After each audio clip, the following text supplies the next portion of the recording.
Olá pessoal, a todos que acompanham nossos conteúdos aqui na Sociedade de Chesterton Brasil, sejam muito bem-vindos.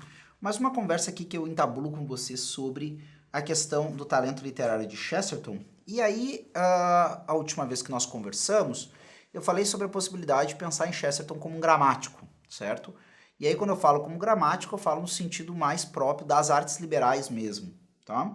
Aqui eu não entro no pormenor, do quanto o Chesterton teve contato de maneira formal com aquilo que durante a organização de estudos. Para quem não conhece o que são as artes liberais, certo?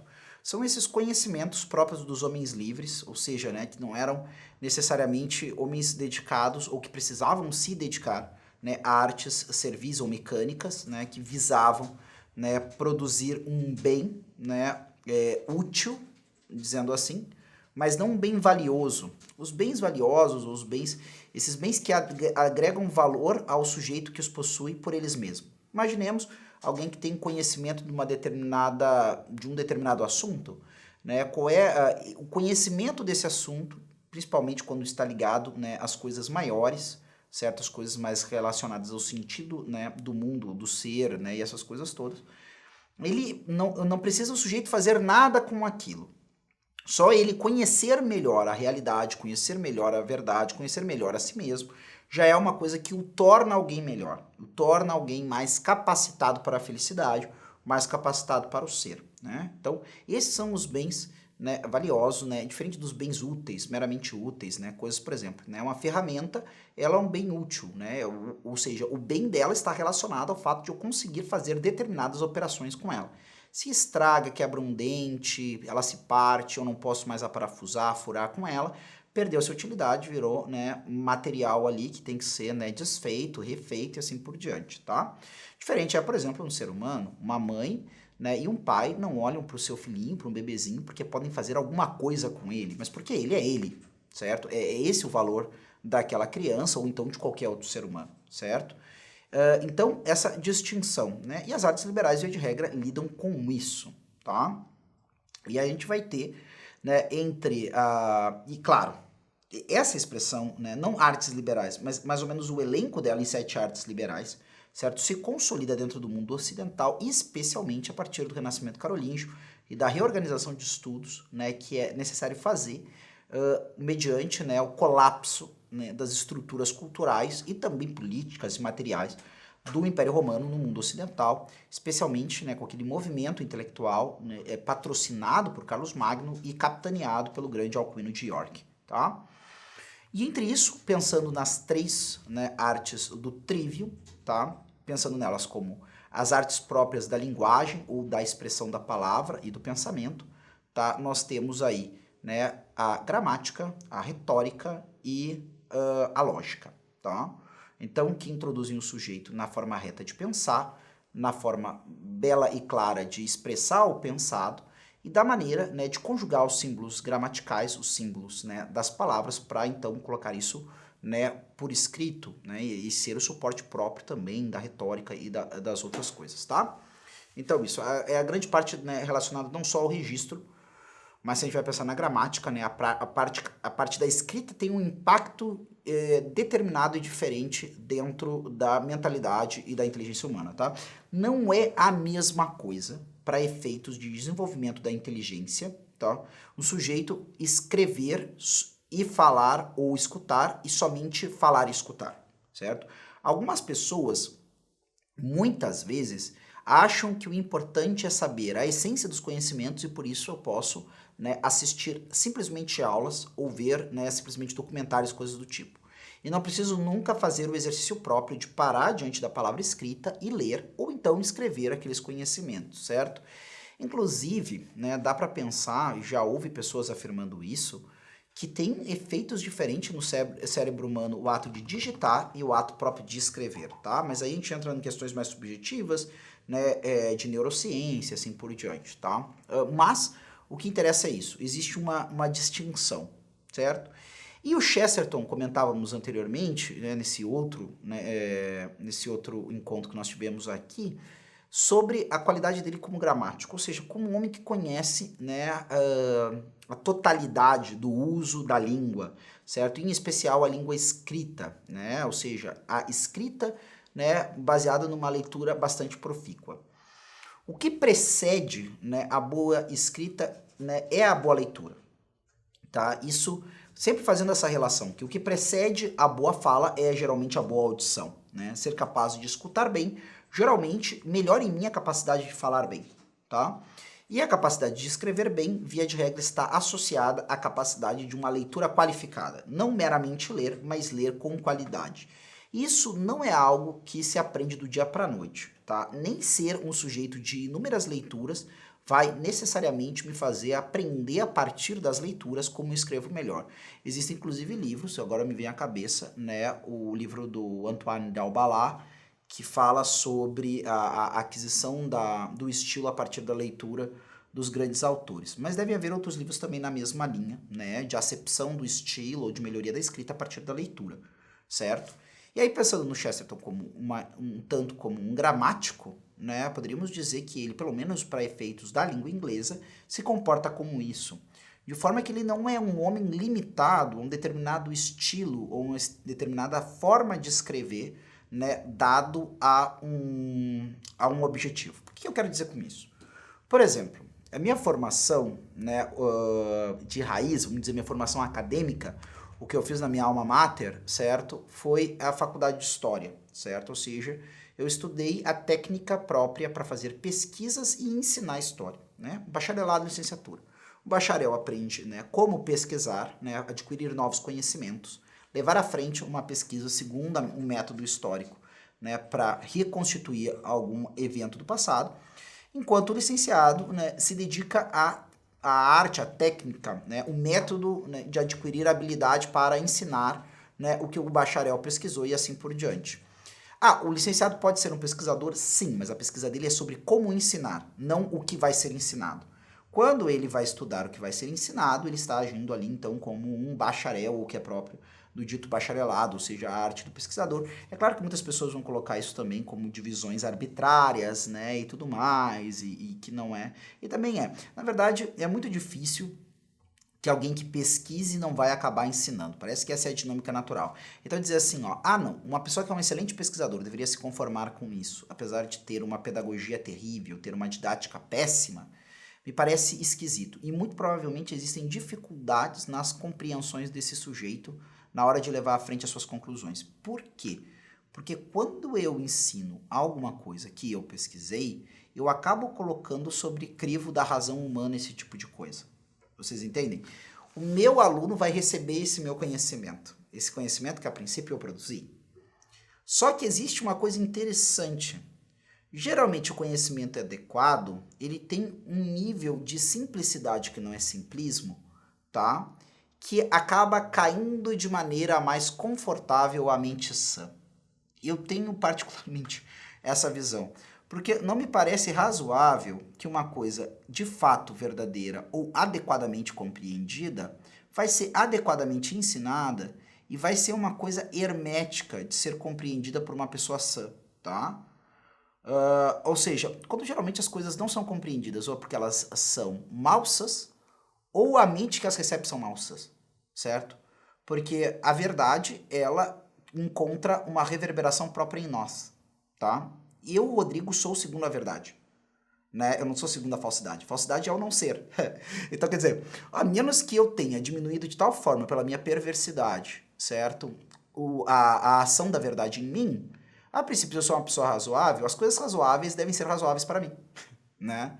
Então, para mim, parece que é o ciclo natural que alguém que adquiriu o conhecimento pela sua pesquisa de maneira adequada, também adequadamente vai encontrar um caminho, né, para então compreender, para então levar isso para as pessoas.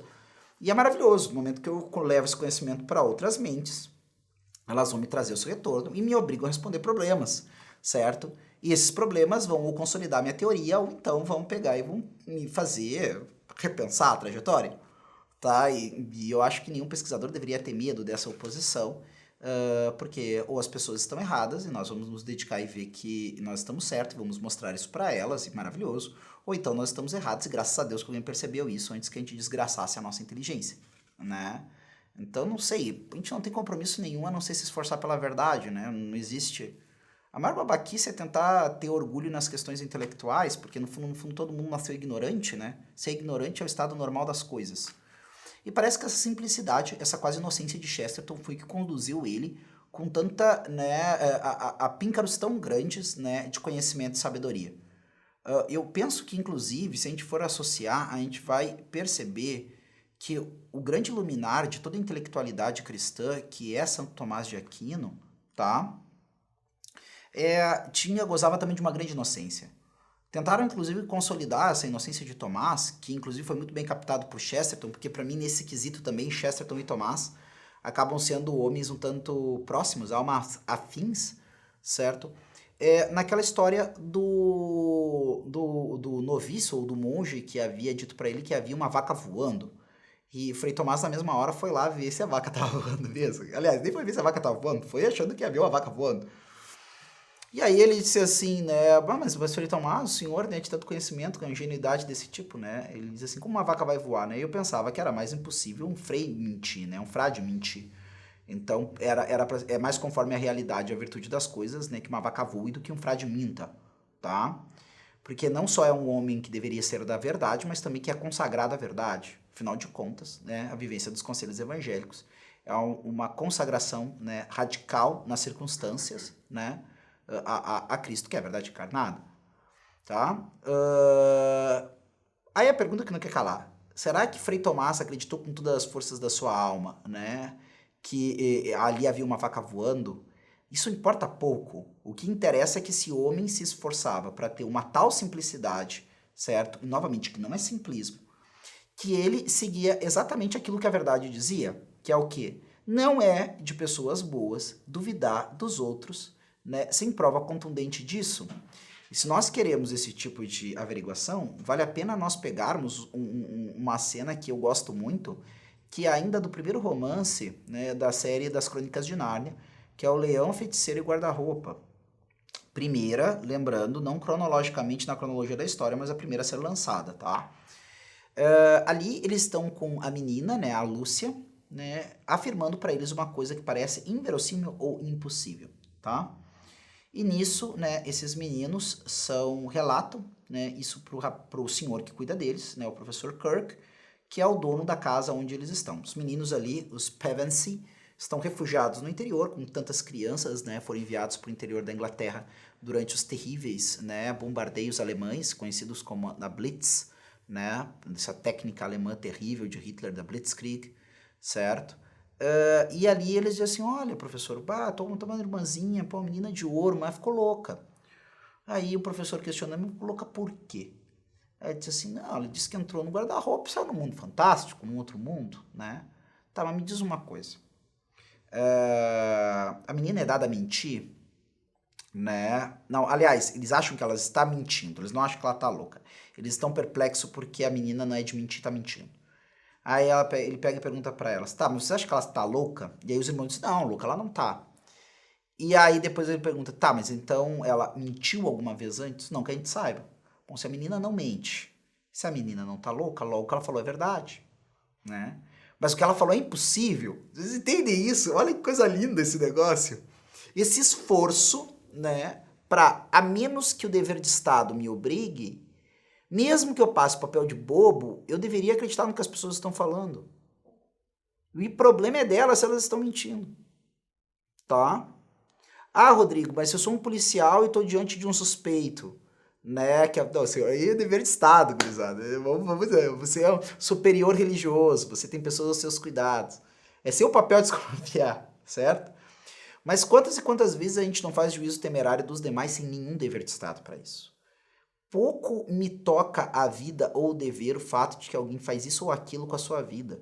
Se eu tenho medo que ele esteja se desviando da verdade ou do bem, eu que reze por ele. Mas eu não tenho que ficar me detendo a julgar e a pensar que ele está mentindo. E o pior, uma vez considerando mentiroso, já considerá-lo um desleal e alguém digno de não ter confiança. Vejam só, eu já coloquei cara no tribunal da minha consciência, já condenei, e ele já levou uma pecha de mentiroso, certo? Sem que eu tenha nenhum motivo material para esse tipo de coisa. Isso mostra a complicação das nossas mentes, via de regra, em vista de uma série de vícios que eu não vou nominar aqui. E vocês perceberam o quanto isso são elementos de imaginação que na sua grande maioria não tem nenhuma reverberação na verdade. Logo, se eu me deixo levar tão facilmente por uma série de imaginações, como é que eu posso querer reconhecer a verdade quando na minha cabeça já há muito tempo eu ando confundindo a verdade com a imaginação? Então, aí é que tá, eu posso ter essa cabeça toda gozada, toda estranha, toda bagunçada, certo? Por esse tipo de imaginação, como diz a Santa Madre, Santa Teresa d'Ávila, como a louca da casa. Eu tô tomado pela louca, e aí quando a razão chega até mim, eu não reconheço. Aí o discurso se torna... Agora, quando se encontra duas almas bem sãs, né? Duas almas sãs, uma falando coisas verdadeiras e a outra sã, preparada para receber coisa verdadeira, via de regra a coisa se dá, tá? Às vezes eu tenho a impressão que em grande parte é isso. Se você tem problemas de estudo, de compreensão das coisas, talvez seja por causa dos seus vícios. E eu tenho quase convicção que meus problemas são isso. Se eu fosse melhor, eu ia ser mais inteligente. Simples assim. Se fosse alguém mais caridoso. Ah, não, é porque o Rodrigo lê pouco livro. Ah, não, é porque o Rodrigo... Não, é porque o Rodrigo é mau em algum grau, né? Ele ainda não é santo, né? E claro, aí quando a verdade chega em mim, eu não entendo direito porque eu não conheço essa dona verdade, né? Eu não sei qual é a cara que ela tem, né? Então... Mas ao mesmo tempo tem uma qualidade aí que nós vamos, né, novamente a questão do Chesterton como gramático, que é essa capacidade desse homem, que sabe usar as palavras de maneira tão eloquente, né, que ele é capaz não só, né, de comunicar a verdade para as almas, né, que já tem uma alma bem sã, certo? Mas essa capacidade de pegar o bem contido na boa regra, e isso é que é, né, ao meu ver, a essência da gramática, né? Essa boa regra não só da língua enquanto sistema, né, de regras, de, né, sujeito, predicado, verbo e assim por diante. Mas essa regra natural, essa correspondência da linguagem à verdade, tá? Esse que é o grande ponto. Isso para mim parece ser o uso da língua no sentido mais alto da palavra. E eu uso ela de forma que a minha maneira de falar corresponde à realidade. Realidade minha, realidade dos demais, realidade do mundo que está à nossa volta. E quando eu sei como usar a linguagem desta forma, eu não só comunico a verdade às almas verdadeiras, mas aqueles que tiverem um mínimo de bondade, apesar de tantas bagunças na sua maneira de ver a si, os outros e o mundo, quando isso chega em mim, isso me ajuda a colocar a minha alma nos eixos, tá? Esse que é o grande ponto. E ele ajuda a pegar esse pouquinho ainda de verdade que restou no meio da bagunça toda e tocar fogo nesse negócio para purificar esse resto aí que está bagunçado. Ele entra como um aparelho ortodôntico que pega esses dentes tortos todo e vai apertando, apertando, apertando e vai botando no lugar, certo? E é esse grande ponto que eu chamo a atenção e convido vocês a conhecerem, né, para quem ainda não conhece com profundidade, a escrita literária também de Chesterton. E eu diria, comece mesmo pela literatura. Conheçam propriamente a literatura de Chesterton. Essa é a indicação que eu faço, e aqui eu sempre coloco assim para as pessoas, comecem por onde vocês quiserem, comecem pelo... né, aqui que começar. O único aqui que eu recomendo, eu vou me permitir abrir uma exceção para essa minha firmeza em recomendar a literatura do Chesterton, para duas coisas. Primeiramente, aquelas pessoas que ainda não foram pegos pela importância da literatura na formação da personalidade, certo? Como a maioria das coisas boas, eu prefiro que as pessoas façam elas do que por não fazerem do jeito que eu indico, não façam, tá? Então, para mim, o melhor Chesterton é aquele que eu leio, tá? Então já começa por aí, certo? Então tem gente que realmente está num momento da vida que gosta de coisas mais proposicionais, que tocam as questões de política, sociedade, né, filosofia e até um voo mais alto, né, com possibilidades de inferências teológicas. Agora, se não é seu caso especialmente, eu coloco assim, ó, a outra exceção que eu faço é ao Essencial de Chesterton, que é esse volume, né, de artigos de ensaios de Chesterton que foram aqui organizados pelo pessoal da Sociedade de Chesterton Brasil, e que ali foi coletado o filé, né, do pensamento de Chesterton, certo? Aquelas coisas assim que não tem como você não pegar essa série de artigos, certo? E não se encantar pela clareza e lucidez, não só da escrita, como do pensamento de Chesterton, tá? Agora, salvo essa, eu indico que você leia a literatura de Chesterton, inclusive até nós temos dado uma ênfase importante nisso nas nossas publicações, porque isso é fundamental. A gente precisa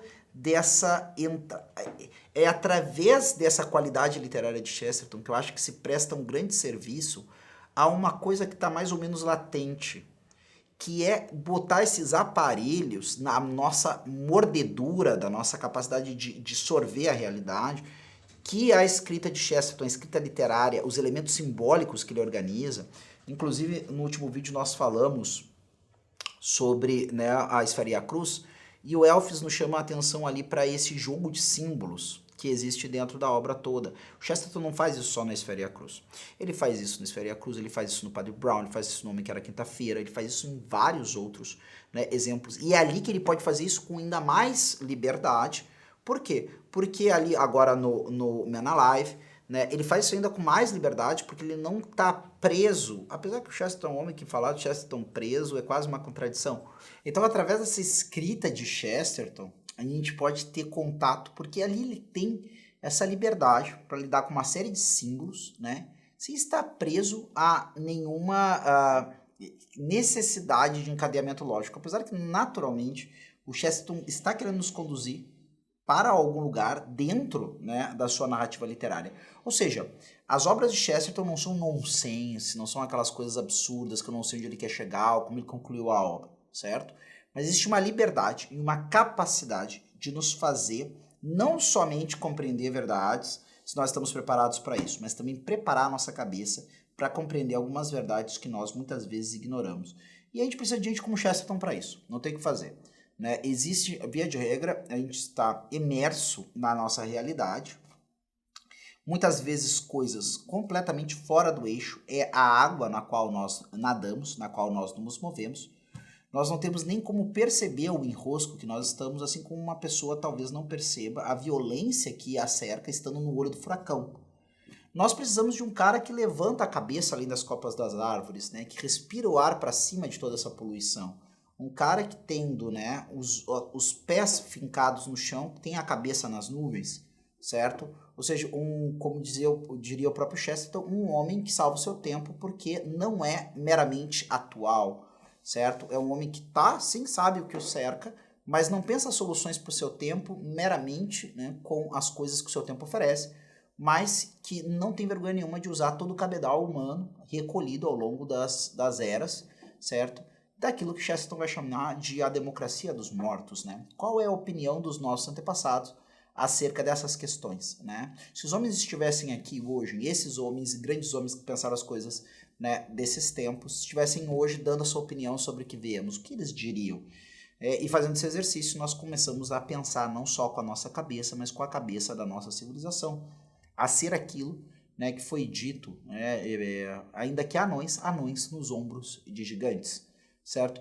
E é isso. Em grande parte, é esse tipo de coisa que a literatura de Chesterton vai me trazer. Me provocar para que eu aprenda não só a pensar de maneira simples, ou em outras palavras, de maneira verdadeira, mas se eu me deixei levar, né, por algum tipo de feitiço, né, que prendeu o meu pensamento no mundo ilusório, né, também vai me ajudar a dar um puxão daí, e não para me trazer para a realidade vil, mas para me mostrar que o mundo real é muito melhor do que meus olhos enxergavam. Tá certo, pessoal? É isso, fica o convite para conhecer a literatura de Chesterton. Está lá a livraria da Sociedade Chesterton Brasil esperando você, para você começar essa jornada. Se você ainda não é inscrito aqui no canal da Sociedade Chesterton Brasil, se inscreva, né, clique no sininho para receber as nossas notificações, certo? E acompanhe os próximos conteúdos, né, que vão sendo publicados aí, né, nas próximas semanas. E assim, sempre tem alguma novidade. Até lá!